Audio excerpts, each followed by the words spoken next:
Network, I'm Heidi Spleet, reporting live from the CDC's Weight of the Nation meeting in Washington, D.C.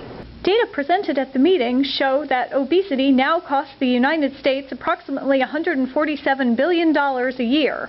CDC Director Dr. Thomas Frieden addressed the obesity issue at a press conference. That there may be a leveling off in some populations. That's a leveling off at a rate that has doubled in 3 decades.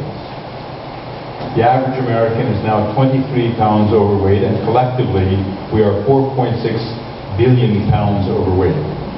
2 recent scientific reports highlight important, timely information. First, on the enormous economic costs of obesity, and second, on the potential to reverse and prevent the epidemic. In terms of the economic costs, we now know that the burden is about twice what it was the last time it was estimated. Currently, the burden is around $147 billion a year in direct medical costs. People who are obese end up expending nearly $1,500 more per person per year on health care. That's about 40% more than an average weight person.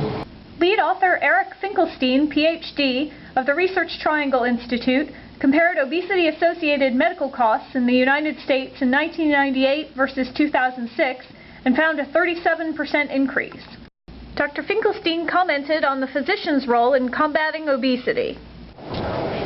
We actually published a study a few months back where we brought individuals into a program and we gave them screenings for cardiovascular disease, for diabetes and cancer and hypertension. And in theory, they were told about these risk factors and offered opportunities for prevention. And when we brought them back a year later, 50% of the people that were diagnosed with these health conditions claimed that they were never told. And so clearly there's a failure either in presenting this information to individuals with these risk factors, or in presenting it in a way that allows them to internalize it and then make the changes in behavior that would be associated with improved health.